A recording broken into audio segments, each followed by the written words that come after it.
የዓለም የዲፕሎማቲክ ከተማ የአፍሪካ መዲና አዲስ አበባ የአፍሪካ አንድነት ድርጅት ያሁኑ የአፍሪካ ህብረት እንዲመሰረት አፍሪካውያን ከቀኝ ግዛት እንዲወጡ ነፃነታቸውን እንዲያገኙ ትልቅ አስተዋጽኦ እያበረከተችም ያለች ሀገር ናት። ለአፍሪካ ለፓን አፍሪካኒዝም መቀጣጠል እንዲሁም ደግሞ አፍሪካውያን በጋራ ለራሳቸው ጉዳይ እንዲመክሩ የራሷን አስተዋጽኦ እያበረከተች ትገኛለች። ታዲያ በዚህ ምክንያት የአዲስ አበባ የአፍሪካ መዲና የአፍሪካ ህብረት መቀመጫ ሆናለች ማለት ነው።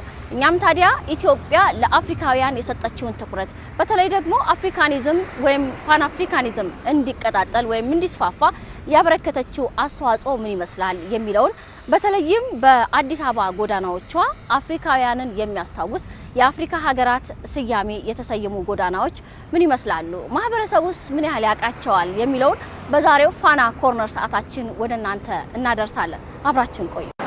ከአፍሪካ ነጻነት መውጣት ጀምሮ በ1960ዎቹ የር ኦፍ አፍሪካንስ በሚባል ፓን አፍሪካኒዝም በጀመረበት ጊዜ አንስቶ እነ ሮበርት ሙጋቤን ከማሰልጠን አንስቶ እነ ኔልሰን ማንዴላን ሰፖርት ከማድረግ አንስቶ በጣም ይሄ ነው ብለሽ አውርተሽ ሁላ ማጨረሻው ኮንትሪቢዩሽን አላት እቺ ሀገር ለአፍሪካውያን ለዓለም ጭምር ስናደርግ የነበረውንም ሌጋሲ የማስቀጠልም ሂደት ነው ብዬ ነው የማስበውና በጣም የሚገርም ነው። አቀባበሉ ኦልሞስት ከወራቶች በፊት ነው ዝግጅቱ የጀመረው። በመንግስት ደረጃ ይሄን ያክል ኮኦርዲኔሽን ኑሮ ህዝቡም በጣም ገብቶት ከዚህ በፊት ታሪክ ምን ሲያደርግ እንደነበረ ተረድቶ ይሄን ነገር ማበረታታት መቻላችን በጣም ደስ ይለኛል። ያው ሀገራችን ኢትዮጵያ ከመጀመሪያም ጀምሮ የአፍሪካ ህብረት እንዲመሰረት ጽንሰ ሀሳብ ካመጡት የመጀመሪያዎቹ ሀገሮች ውስጥ አንዷ ናት። በመቀጠልም ደግሞ የአፍሪካ ህብረት መዲና እንድትደረግ የመጀመሪያ ምርጫም የቀረበላትና ለብዙ ዓመታት እስካሁን ድረስ ከመመስረቱ ጀምሮ በኢትዮጵያ ነው ማለት ነው የአፍሪካ ህብረት የሚገኘው። ለዚህም ደግሞ የኛ መሪዎች ምስጋና ይገባቸዋል ከመጀመሪያ የነበሩት ማለት ነው። ለዚህም ደግሞ ተመርጣ የተደረገችው ከተማ ለዚህ ለህብረቱ መቀመጫ የተደረገችው አዲስ አበባ ናት።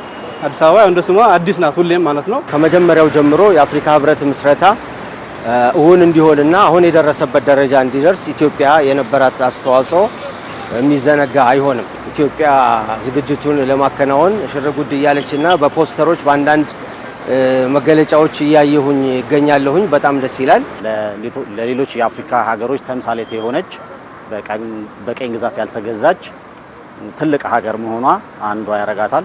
እንዲሁም ደግሞ በታሪክና በባህሏ በጣም ሰፊ ህዝቦችን አቻችላ የያዘች በጣም ትልቅ ሀገር ናት።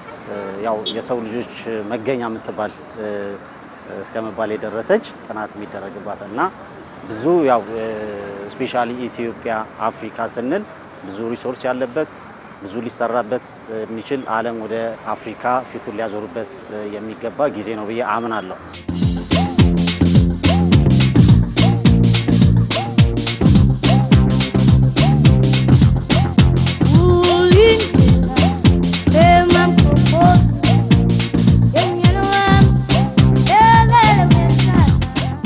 ሰላሳኛውን የመሪዎች ጉባኤ በድምቀት ለማክበር ሽርጉድ እያለች የምትገኘው አዲስ አበባ ዛሬ ላይ የአፍሪካ መቀመጫን ብቻ ሳይሆን አፍሪካውያን የሚጎበኟት ውብ ከተማ እየሆነች መጥታለች። በተለያዩ የኮሪደር ልማት የተሰሩ ጎዳናዎች ላይ እየፈኩ የሚገኙ አበቦች በተለይም ደግሞ በምሽት የሚበሩት መብራቶች ልጆቿን የምትጠባበቅ ውብ እናት አስመስሏታል። አሁን ላይ የምንገኝበት አካባቢ ከቦሌ ኤርፖርት ወደ መስቀል አደባባይ የሚወስደው ዋናው መንገድ ነው። ይህ መንገድ ታዲያ የአፍሪካውያን ጎዳና በመባልም ተሰይሟል። ከኤርፖርት እየወጣ ነው። እዚህ አካባቢ አፍሪካ ጎዳና ይባላል። የምናየው ነገር በጣም ጥሩ የሆነ ነገር ነው። ጥሩ መሻሻል ያለበት ከቅርብ ጊዜ ዓመታት ወዲህ ጥሩ መሻሻል ያለበትና ሪሊ አፕሪሺየት የሚደረግ የኮሪደር ስራዎች አሉ እያየናቸው ነው። ያው የአፍሪካ መዲናም እንደመሆኗ ይገባታል ኢትዮጵያ ይሄን የመሪዎች ጉባኤ እንትን ማለት ነው። በተጨባጭም እያየን ነው። አሁን እንደምታየው ኦልሞስት የዛሬ 2 ዓመት በፊት የነበረው ገጽታና አሁን ያለው ገጽታ ኢቭን ከትንሽ ጊዜ በኋላ ደግሞ የምናየው ገጽታ የተለያየ ነው። እኔ ኦልሞስት እዚህ አካባቢ ለብዙ ጊዜ ሰርቻለሁኝም እና ይሄንን ህንጻ ራሱ ብትወስጂ አካባቢው በጣም ተቀይሯል። ሀገራችን ኢትዮጵያ በተለይም አዲስ አበባ በመሰረት በኢንፍራስትራክቸር ይሄንን ስብሰባ ውል ያደርጉ የሚችሉ መሰረተ ልማቶች በሆቴልም በቱሪዝምም በሌሎች እነዚህ የአፍሪካ መሪዎች ለስብሰባ የሚመጡትን በሚመጥን ደረጃ ሊያሟላ የሚችል ዝግጅት ያላትና ያሸበረቀች መሆኑ ደግሞ ጊዜውን የተሻለ ያደርገዋል ብዬ አምናለሁ። የዘንድሮ ደግሞ በጣም ይለያል ስልሽ እንደ አበባ ተውባ እንደ ስሟ ተውባ እየጠበቀቻቸው ነውና ለነሱ ራሱ በጣም ሰርፕራይዝ የሚያደርጋቸው ይመስለኛል። በጣም ለምን ብዙ ጎብኚዎች መጥተው ነበር ከዚህ በፊት ማለት በዚህ አመት ውስጥ ብዙ ጎብኚዎች መጥተዋል። ብዙ ጎብኚዎችም አድንቀዋል። ከአፍሪካ ከተለያዩ ሀገራቶች መጥተው ነበር። አሁን ደግሞ መሪዎች ሲመጡ ደግሞ የተለየ እንትን ስሜት ነው የሚሰማቸው። ከተማዋ በጣም ተውባ ከሌላው ጊዜ በላይ ሆና እየጠበቀቻቸው ነው። ዌልካም እንላቸዋለን።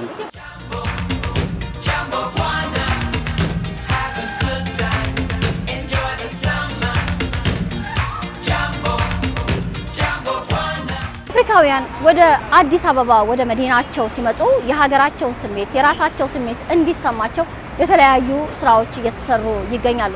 ታዲያ ከዚህ ቀደም ከተሰሩ ስራዎች ለአብነት ማንሳት ብንችል የአፍሪካ የልህቀት ማዕከል እንዲሁም ደግሞ በአዲስ አበባ በአፍሪካ ከተሞች ስያሜን ማግኘታቸውን ለአብነት ማንሳት እንችላለን። አሁን ያለሁበት አካባቢ በተለምዶ ደንበል ተብሎ የሚጠራው አካባቢ ነው። ታዲያ ከኔ በስተቀኝ በኩል ያለው ቦታ የጋቦን ስትሪት ወይንም ደግሞ ጋቦን መንገድ ተብሎ ይጠራል። ይህ መንገድ እንግዲህ ቀጥታ ወደ አፍሪካ ህብረት የሚወስደው መንገድ ነው። ታዲያ አፍሪካውያን እዚህ ኢትዮጵያ መጥተው ሲወያዩ በተለያዩ አካባቢዎች ሲሄዱ የራሳቸውን ከተማ በጎዳና ተሰይሞላቸው ማየት እንግዲህ ብርቅ አይደለም ማለት ነው። ለአብነት ወደ ኤድና ሞል አካባቢ እንሂድ። 3 ሀገራቶች በስማቸው ጎዳና ተሰይሞላቸው እናገኛለን። እነሱም ታዲያ ኬንያ፣ ካሜሮን እንዲሁም ደግሞ ላይቤሪያ ናቸው። አዲስ አበባን የምናስባት ወይ ኢትዮጵያን የምናስባት እንደ አፍሪካ ናት። እንደ ስሟ ልክ እንደ ስሟ ናትም ደግሞ ለምን ሁሉም ሀገራቶች ጎዳና አላቸው። ኬንያ ጎዳና፣ ሩዋንዳ አለ፣ ሁሉም ሀገራቶች ኢጅፕት አለ። ሁሉም ሀገራቶች እንደ አንድ ነው የሚታዩትና እነሱም እንደ እናታቸው ነው የሚያስቡት። ብዙ የአፍሪካ ሀገራቶች ወደዚህ ሲመጡ እናታቸው ጋር እንደመጡ ነው የሚያስቡትና ትልቅ ኢትዮጵያ ብዙ አበርክታለች ለአፍሪካ ህብረት ማለት ነው። ብዙ ነገር አድርጋለች ለአፍሪካ ሀገራት። ብዙ ጎዳናዎች አሉ በአፍሪካውን የተሰየሙ። አሁን በዝርዝር እዛ ነው እዚህ ነው ብዬ ባልገልጽ ይሄ እንዳልሽው መነሻ አፍሪካ ቬኑ ይባላል። ሌሎቹም በየስማቸው የተሰየሙ ጎዳናዎች አሉ። በሚሄድበትም ቦታ ምን ስሜት ይፈጥራል? ይሄ በጣም የባለቤትነት ስሜት ይፈጥራል። ማለት ኢትዮጵያ የአፍሪካ ነች። አፍሪካኖችም ደግሞ አዲስ አበባ ውስጥ ሲመጡ የባለቤትነት ስሜት እንዲሰማቸው ይሄ የኔ ሀገር ነው የሚል ስሜት እንዲፈጥር ያስችላል ብዬ ነው የማምነው።